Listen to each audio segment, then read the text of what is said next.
Okay. Hi, Neelu. How are you? Good. How are you, Douglas? Doing fine. Thank you. Thank you for coming on the show.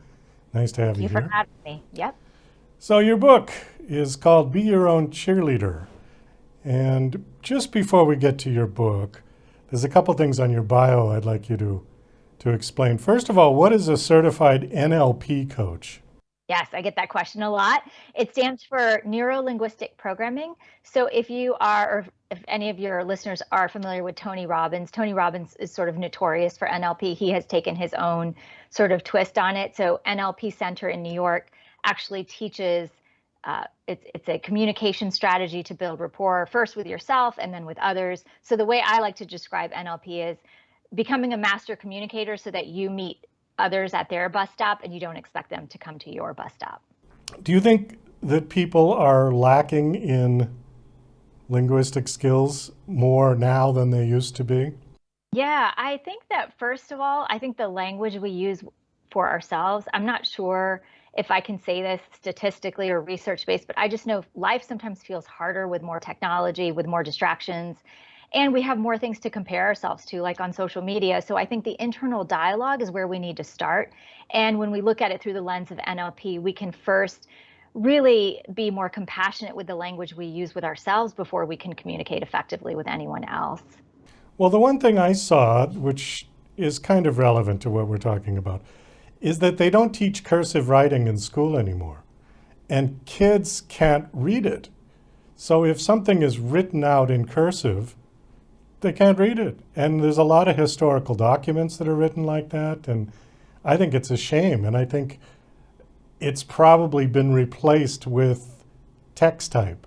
Yes, absolutely. And I think with the increase of social media, there's so many things. There's just wider gaps in our social, our social intelligence, our ability to build rapport with people. I think those things are definitely some things that Gen Z, I think it's called, struggle with. And so I think, yes, absolutely. And I think also with social media, as I stated earlier, there's just more information coming to us from different angles all day long. And there's more room for comparison and there's more room for us to feel like imposters. And that's really where my work comes in. Well, I think there's been a big debate about how the society has changed now with Gen Z, as you said, where personal confrontation or personal relationship, in person relationships, have taken a nosedive, that people are very uncomfortable face to face with people. But with something like a buffer in the middle, like Twitter, this is how they communicate. Another example is dating apps. I mean, when I was in the dating market many years ago, I never used a dating app. It was always you met somebody and you went out if you liked each other. Now, most people under 40, I'd say, have all used dating apps to meet somebody.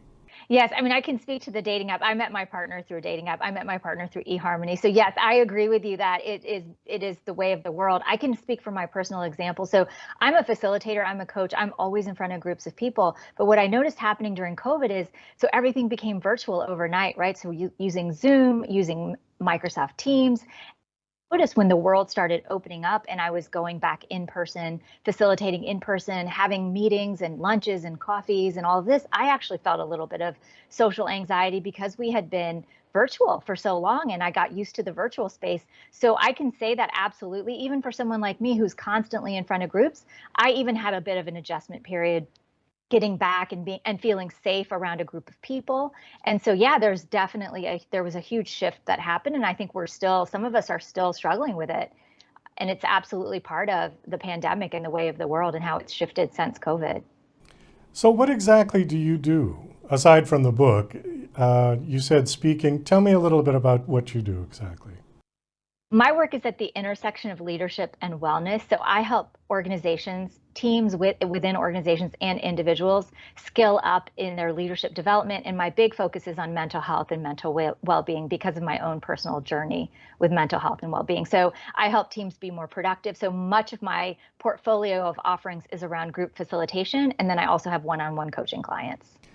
Okay, so corporations would hire you to come in and do a seminar.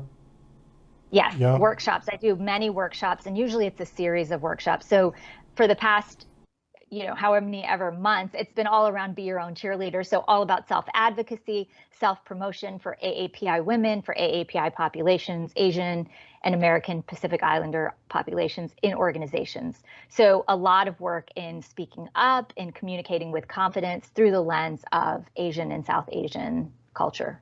Okay. Can you give me an example of what you might do? Absolutely. Yeah. So one of the things about Asian and South Asian cultures is whether you're born in those cultures or you're raised by people from those cultures, is that we come from very we-based cultures. So I was born in India and raised in the US. And so when we came to the US, my folks wouldn't even let me use the word my toys. I had to say our toys. So everything is about sharing and group harmony. And then when you're in corporate America, it becomes so challenging to speak up for yourself, to advocate, to raise awareness to your manager about all of your accomplishments. And so my workshops are really focused on helping AAPI professionals and specifically women learn how to speak up. So much of the workshops are around how do we navigate, shifting from this we space all the way to this I space. And so I use this dial as sort of an example of having those self-awareness to know when you have to speak in the we words and when you have to move into sort of an I mindset, right? And so that's really the focus of a lot of my workshops since Be Your Own Cheerleader was published earlier this year. I think you have to walk a tightrope because if you go back to India or Asia, you're going to have to go back to the we. Or not even if you go back there when you come home. When you walk into your home, you're shifting. You are then moving into a we. I remember growing up, I didn't know the difference at the time. It's only as an adult as I've been exposed to different types of research and understanding the difference between collective and individual cultures. I always found it very challenging to be in school and my teachers would say, "Hey, what do you want to be when you grow up?" And I felt like I didn't at home, I didn't have a choice. It was very obvious. It was going to be math, engineer, like some sort of science and engineering based type of work. And so even the choice of what you're going to do is in Asian and South Asian cultures, it's not a choice. It's like, this is what you do for group harmony. This is what you do for social acceptance. And so it's not even so much going back to those countries. It's even in your home. If you step out of the door and you're in the I world and you come home and it's the we world, it is dancing that tightrope or navigating that tightrope. I've heard it put that in Western culture, the phrase would be the early bird catches the worm. And in Asian culture, the phrase is the nail that sticks up gets hammered in.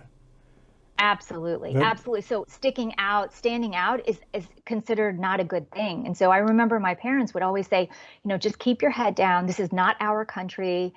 Just do good work and your work will speak for you. So I grew up thinking that that was the mode or the method to success or how you would become successful here in the US. And that's not the case. That's actually a recipe for disaster in corporate America. If you don't know how to speak up, even in a team, there is an I. You have to be able to self-advocate, to self-promote, to bring attention to what you've done. And that is really a challenge for AAPI professionals and specifically AAPI women. okay, so is your book sort of a how-to? Yes, it is absolutely how to. So after in every chapter at the very end, there's a section I call deliberate practice. So I take research, I take case studies, personal anecdotes, and at the end, there's something for you to practice. So it's absolutely a how to speak up, how to self-advocate, how to be your own cheerleader. Okay, do you get resistance from people who just really don't want to come out of their shell, that they're comfortable in that sort of we environment? Yes, absolutely. And so I say practice everywhere because how you are in one situation is how you'll be in another situation. So if it feels uncomfortable to do this professionally with your manager at work, then you can do it at home in your personal life. So the way I practice is with my partner who's actually American from the US, from Pittsburgh, salt of the earth.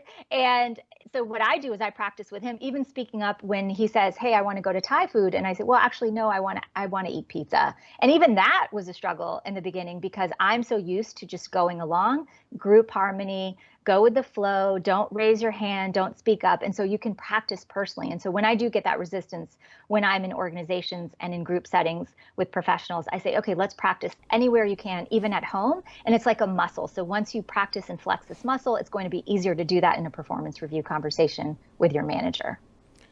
Do you ever get people that go too far to the extreme of the I side? Because that could be dangerous as well. In my personal experience, I have never had someone who is Asian or South Asian go over the top. They may think they are, but they are absolutely not. So I've never had that with this population. I've absolutely seen that in other populations. I've seen that in the conference room with the loudest voice speaks first and they always get heard. And so there you see it. But with the Asian and South Asian populations, I've never seen it to the extreme.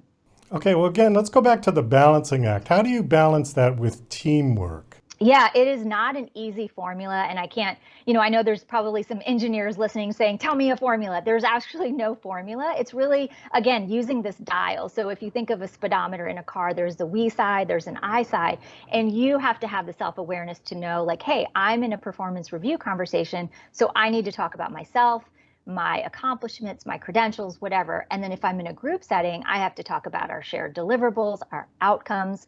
And so the onus is on us as individuals to know when we need to turn up the we part of that dial and when we need to move over to the I. So there's no exact formula, but it's really this dance between the two. And that's really what I help AAPI women do in the workplace, is dance between the we and the I. Was there something specific that happened to you that sort of the light came on and said, oh, that's the problem. I'm too much of a we person and I've got to switch over to the I. Was there some specific incident that happened? Yeah, absolutely. There was one incident, and I remember it very clearly. So it was after grad school. I was working in a very large organization in financial services. I was coaching and training technologists, and I remember I got downsized. And so when I was escorted back to my desk, as if I was a criminal, to grab all of my belongings so I could leave, I noticed when I looked around and I saw those people that were still remaining in their chairs, it felt like it was a clique. It felt like it was a very white Caucasian clique that I was just not part of. So I will never know if that was bias or if there was some sort of discrimination against me. But what I do know is that I absolutely felt like I absolutely sucked at self-advocacy. I didn't know how to speak up and share my accomplishments. I was so concerned about making sure the team was happy, making sure that it was more of like a kumbaya kind of feeling. And I know I did not do a good job of self-advocating in that particular job. So after that situation happened, I realized, like, this has happened numerous times for me. I absolutely suck at self-advocacy. And there was the journey for me to figure it out for myself. And now, 10 years later, I have worked through it myself and still struggle in many ways, and have helped thousands of women in organizations be their own cheerleader. And that's really the impetus of my book, which I've been working on for the past 5 years and now finally published and out in the world. Okay, the book is out. When did it release? January 24th of this year. You can access it, gain access to it on Amazon and all other platforms that you can purchase books on. Well, we do have to wind this down. Thank you so much for coming on. Do you have a website that you want to give out? Yes, Neelu Kaur, Neelu, my first name, last name, Kaur.com. I'm also very active on LinkedIn under my name and Instagram. Okay. Well, Neelu, thanks so much for coming on the show. It was nice meeting you, and best of luck with the book. Thank you so much.